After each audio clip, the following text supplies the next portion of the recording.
중세국어에서 동국정운식 표기에 대해서 좀 공부를 해볼게요. 동국정운식 표기.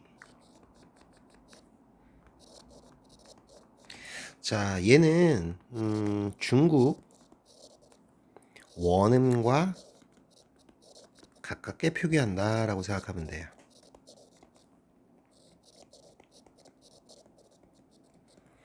표기한다 라고 생각하시면 돼요. 자, 뭐 예를 들자면 우리가 세종어제 훈민정음이 있어요. 당연히 한자어겠죠?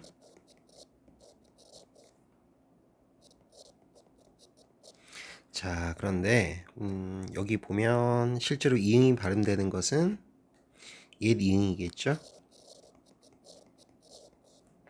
왜냐면 실제 응 소리가 나기 때문이에요.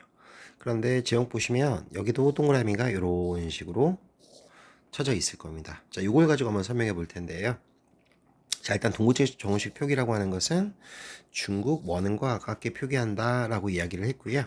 자, 이제 첫 번째는 뭐냐면 중국어 자체가 초성하고 중성, 종성 요 구조로 되어 있어요.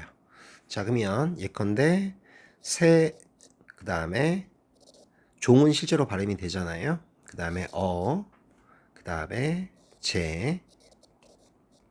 그 다음에 훈민정음은 다 발음이 되죠. 그래서 이 세, 제 같은 경우는 실제로 뭐밖에 없죠?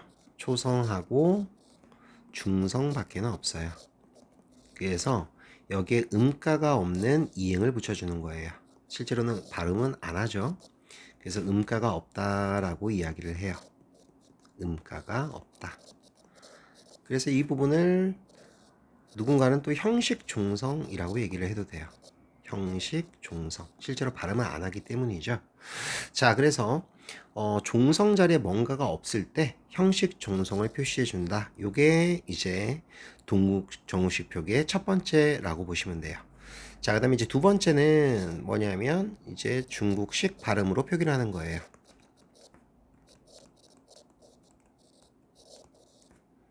그래서 세종어제 훈민정음을 보면 뭐가 나와요? 균귀 이런 것들이 나올 거예요. 아니면 편안하다는 것을 뼈한 이렇게 표기하기도 해요. 그래서 이런 것들을 어떻게 돼요? 중국식 발음으로 표기한다. 이게 이제 두 번째 동국정운식 표기라고 생각하면 돼요. 자, 이제 세 번째는요. 세종어제 훈민정음에는 사례가 없어요. 그런데 예컨대 이제 달월자처럼 이제 한자어인데 리을로 끝나는 게 있으면 옆에다가 뭐를 여린 히읗을 추가해줘요. 그래서 이걸 갖다 뭐라 부르냐면 이영보레라고 이야기를 해요. 자, 이영보레의 뜻은요. 이게 써이자거든요. 이게 써이자예요. 그래서 이응이라고 하는 것 여기서는 여린 히읗이라고 생각하면 돼요. 여린 히읗으로서 뭐뭐로서 요자거든요. 그래서 리을을 뭐한다?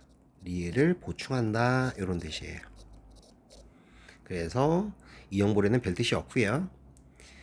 여린 히읗을 가지고 리을을 보충한다 이렇게 생각하시면 돼요.